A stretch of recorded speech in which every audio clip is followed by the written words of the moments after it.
This video is going to look at accessibility in design, and it's a real brief overview, but it is something that's really important as we think about making websites or making things for kind of a broad or global audience. So let's jump right into it.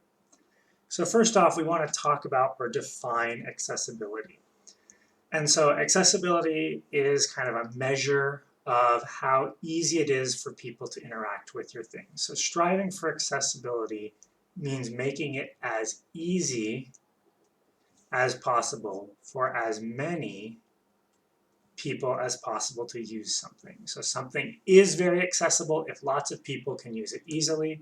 Something is not very accessible if only a few people can use it easily, or if it's really hard to use, or if it's very hard and only a few people can use it. So that's our idea or definition for accessibility.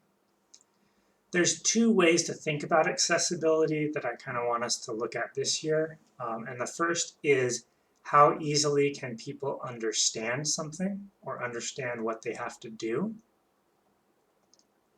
And secondly, how easily people can interact with something. So if it's easy to understand, but then hard to actually do whatever you're supposed to, it's not very accessible. Conversely, even if it's really easy, but no one understands how to do it, then it's not very accessible. So we want to think about both of these pieces. Specifically in our context, we're going to think about websites. So if you're trying to make a website where people can buy things, if they can't understand it, it doesn't matter how easy it is for them to check out. Or conversely, if it's easy for them to see where to check out, but then it's a complicated process, it's not very accessible.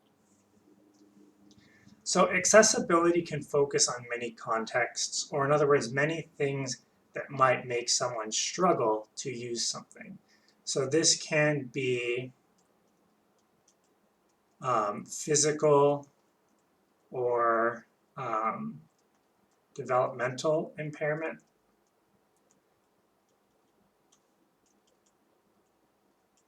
So if someone has a hard time seeing, then we can talk about how do you make it accessible for that person.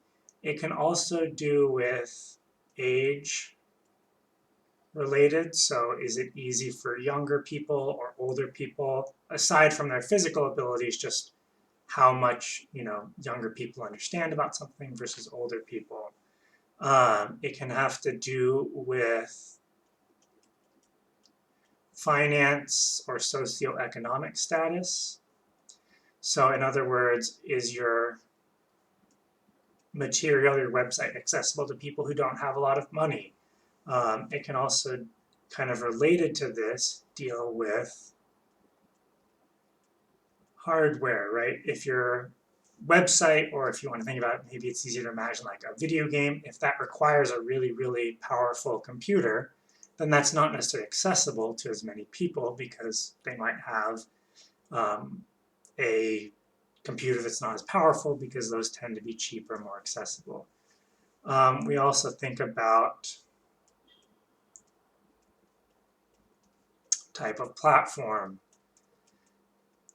Is this easy to use on a laptop? Is it easy to use it on a phone? Stuff like that. So I want to make it think that this isn't just for, say, people who are deaf or blind, or maybe can't see well or can't hear well.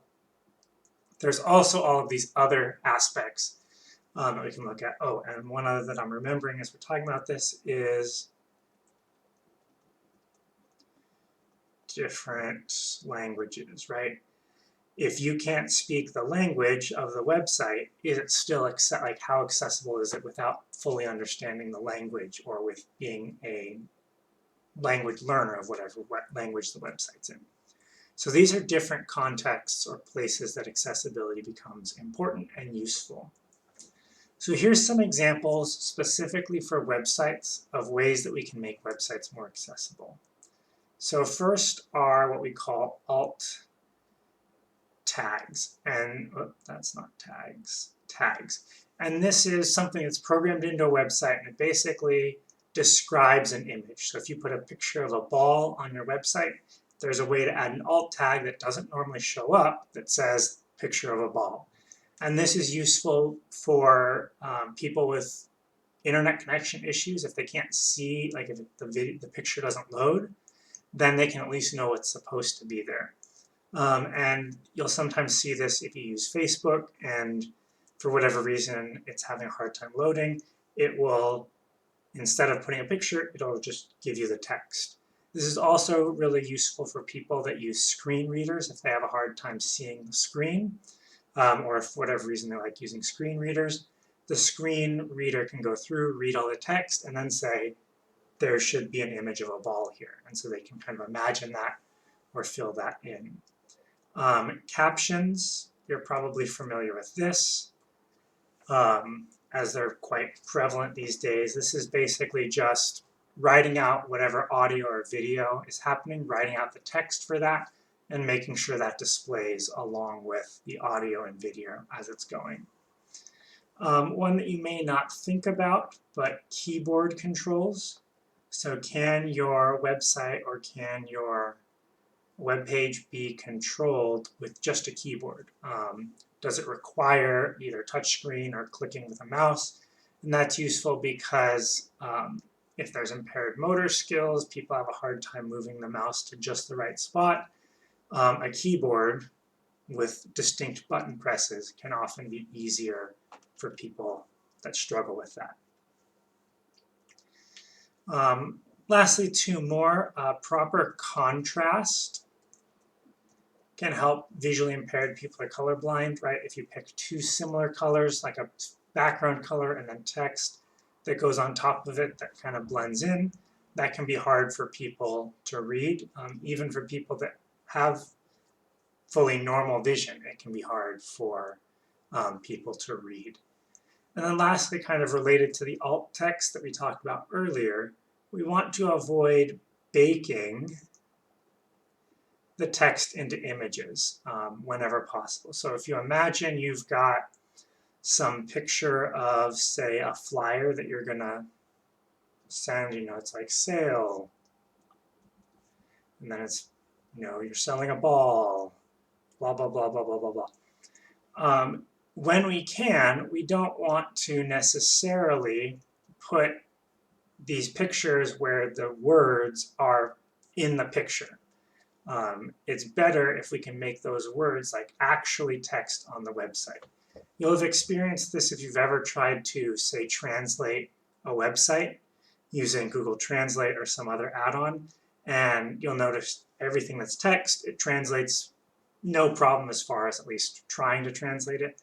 But then if there's any pictures, it doesn't touch those because, again, those words that are there aren't being treated as words by the computer, they're being treated as a picture, and therefore it can't translate it.